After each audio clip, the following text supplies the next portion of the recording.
Here's what happens when prison guards go completely wrong. Number 9. El Chapo pleased. Over the border in Mexico City, 9 prison guards were arrested for their involvement in the escape of Joaquin El Chapo Guzman's finance chief El Vic, in addition to other inmates. Victor El Vic Manuel, Luis Fernando, and Yale Osuna escaped from Reclusorio Sur Jail during an inmate transfer.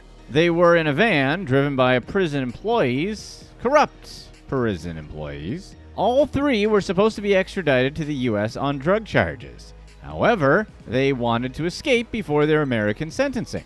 The prison employees waited nearly 3 hours before reporting them as missing. Sadly, we can't really blame the guards in this one. Roberto Barenke Medina, one of the guards, apparently offered another inmate in the van $10,600 to stay quiet about the escapees. He told the inmate to pretend he fell asleep in the van while being taken to a doctor's appointment, or else he would send a hitman to hurt the inmate's family. A month before Medina himself was contacted by the Sinaloa cartel, who threatened his family if he didn't help El Vic escape, he went ahead with the cartel's plan, leaving the inmate's cell unlocked and giving them officer uniforms. Conveniently, another guard didn't check the vehicle before driving the sick prisoner to his doctor's appointment. The 3 escapees were dropped off and chauffeured to a getaway car. Number 8. El Chapo not pleased. As the ringleader of the Sinaloa cartel, El Chapo was used to living a life of luxury. But he got angry when someone tried to sell him long johns for $500,000. His son was serving a 3-year money laundering sentence at a maximum security prison and requested some thermal clothing to keep him warm in his cold cell. El Chapo asked one of his traffickers to bribe prison officials to sneak in the long underwear for his son. The guard charged $100,000, but 2 other soldiers involved asked El Chapo for a total of $500,000. El Chapo hesitantly agreed and later sent out a hitman to take care of the 2 greedy soldiers. El Chapo's son was released from prison, but his other son was mortally wounded a while later when 2 of his men mistook him for someone else. Surprisingly, El Chapo was more upset about the $500,000 long johns than he was about his other son's death. Number 7. Jailhouse Smugglers. Some prisoners keep breaking the law, even when they're behind bars. At Cuyahoga County Jail in Cleveland, Ohio, Lamar Speights texted his brother from a smuggled cell phone about the contraband he was about to hide inside water balloons. The drugs came from corrections officer Marvella Sullivan. In fact, this is just one case of officer-prisoner collaboration at the Cuyahoga County Jail. Several inmates previously sweet-talked and bribed their way into smuggling cell phones, vapes, and drugs into the jail. Sullivan's fellow guard, Stephen Thomas, was connected to the overdoses of 2 inmates and was a crucial player in the smuggling ring at the facility. Thomas hid the drugs in a glove, went to the inmate's cell for a search, and then left the glove behind that contained the illegal substances. Another inmate's girlfriend sent Thomas $1,000 on Cash App in exchange for his services. Thomas pleaded guilty on 2 counts of bribery, 1 count of theft, and 1 count of illegally bringing a phone into the facility. Sullivan pleaded guilty to attempted bribery and trafficking. She struck a deal with law enforcement because she agreed to testify against Thomas. Investigations revealed that she received flirty texts from inmates which encouraged her to help them smuggle things into the prison. In another case of guards smuggling contraband beyond prison walls, 4 deputies in Richmond County, Georgia, were fired for smuggling phones, weapons, tobacco, and drugs to inmates at Charles B. Webster Detention Center. The guards' job description said they were supposed to protect and serve. Instead, they betrayed the law and civilians' trust by sneaking contraband into the facility. They received several charges related to obstruction, drugs, weapons, and more. Number 6. Roughed up. Sometimes the charges don't come from prisoner-guard collaborations, but rather altercations. In Boston, Seth Burgay and Joe Lavorado were arrested after roughing up an inmate who couldn't fight back because he was handcuffed. Burgay severely injured the inmate who was living in the mental health housing unit. Both officers failed to report the extent of the inmate's injuries. They then destroyed the video evidence while claiming the camera wasn't working to cover up the crime. Both officers were arrested for the incident and faced charges including deprivation of civil rights and obstruction of an official proceeding. Put simply, they beat up a guy in handcuffs. Number 5. Networked. In November 2016, 49 people were arrested for using their law enforcement badges to protect drug dealers in Atlanta, Georgia. Many charges were filed for smuggling contraband into prisons and protecting drug dealers outside of prison walls. In several cases, the officers agreed to accompany traffickers to their deliveries. They believed if the dealers were stopped by law enforcement, they would not be searched because they had a corrections officer in the car with them. Officers at another prison helped inmates trick civilians into paying fake fines after failing to appear for jury duty. Guards at several other facilities were charged for smuggling contraband, which inmates then used for wire fraud, money laundering, identity theft, and drug trafficking. The state faced a serious problem because of its understaffed prison facilities.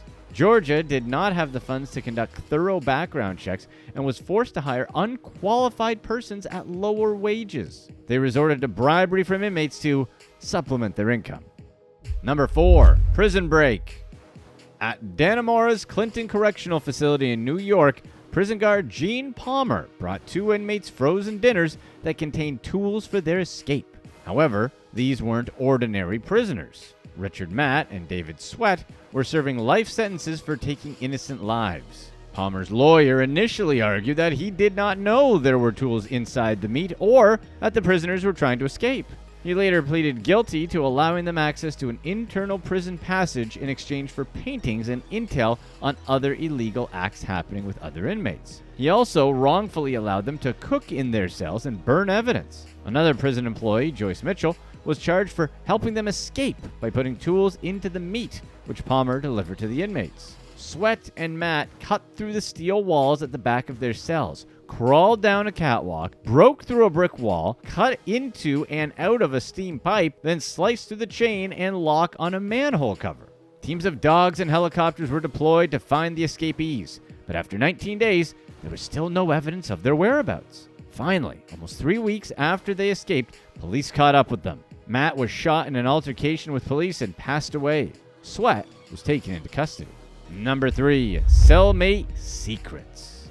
Joyce Mitchell also played a role in helping Matt and Sweat escape from Dannemora. Her story is so wild, it was featured in the Lifetime series Cellmate Secrets, documenting her role to helping them escape in 2015. The story was also the subject of a Showtime miniseries, Escape at Dannemora. Mitchell was affectionately called Tilly by the inmates, and she treated them with more respect than other prison employees. One prisoner even said she flirted with some of the inmates, bringing them coffee and donuts and encouraging romantic attention. She developed a suspiciously close bond with Sweat. During his time in prison, Sweat worked on his artwork and kept to himself, but he and Mitchell would leave together for hours at a time. She denied any intimate contact, but admitted to sending him lewd notes and photos. Prison officials were suspicious of their relationship, but Mitchell denied any romantic involvement. Matt also developed a strangely close bond with Mitchell, and she admitted performing certain favors for him. In June 2015, Sweat and Matt escaped the prison using the tools provided to them in their prison meal. Mitchell was supposed to drive the getaway car, but backed out at the last minute when she had a panic attack after the escapees threatened to hurt her husband. When another inmate turned on the television and saw Sweat and Matt had escaped, he knew they had internal help. There was no way they could have done it on their own. The search lasted for 3 weeks and cost New York State $23 million. Mitchell confessed to aiding the escapees and served 4 years at Bedford Hills Correctional Facility. She was denied parole, but approved for conditional release in 2020 for good behavior. Number 2. Lustful Ladies. California police arrested female corrections officer Tina Gonzalez for overstepping her boundaries with an inmate at the Fresno County Jail. 11 inmates witnessed her cut a hole in her pants to get freaky with one of the other inmates. Her boss, Steve McComas, said he saw some pretty disgusting things, but this was by far the most shocking. After Gonzalez was arrested and forced to quit her job, police searched the jail for evidence. They found she'd given razors and a phone to the same inmate she was sleeping with, which he stored in his jail cell. Before she got in trouble, she warned him when guards planned to search his cell, yet Gonzalez didn't show any remorse. She continued to call the jail to maintain her relationship with the male inmate and pleaded no contest to the charges brought against her. While her boss hoped she would get the maximum sentence of 3 years and 8 months, the judge only gave her 7 months with 2 years probation due to her early plea and lack of criminal history. Savannah Dean was another guard guard sent to jail for her relationship with an inmate after exchanging intimate texts with a prisoner at Park Prison in South Wales. Police searched the convict's cell and found lewd notes and photos from Dean. She pleaded guilty to misconduct and received a suspended sentence at Cardiff Crown Court. In a separate incident, North Wales prison officer Emily Watson met with an inmate on Christmas Day for an extra Christmas present. The investigation showed the pair were interacting through Instagram on an iPhone hidden behind a PlayStation in his cell. Wait, UK prisoners get PlayStation? She also sent him erotic pictures. Watson just got out of a long-term relationship, so the judge believes she was encouraged by the flattery the inmate gave her during an emotionally vulnerable time. Watson pleaded guilty to misconduct in public office and was sentenced to 12 months in jail. In another tale of forbidden love, Melissa Goodwin faced jail time for her affair with one of the inmates at a jail in Western Sydney. The relationship lasted several months, with at least 5 acts happening in the prison. Another inmate claimed Goodwin snuck contraband such as tobacco, lighters, and chewing gum for her convicted lover. She pleaded guilty to misconduct in public office. Her prison boyfriend was transferred to a different facility. Number 1. Escape help.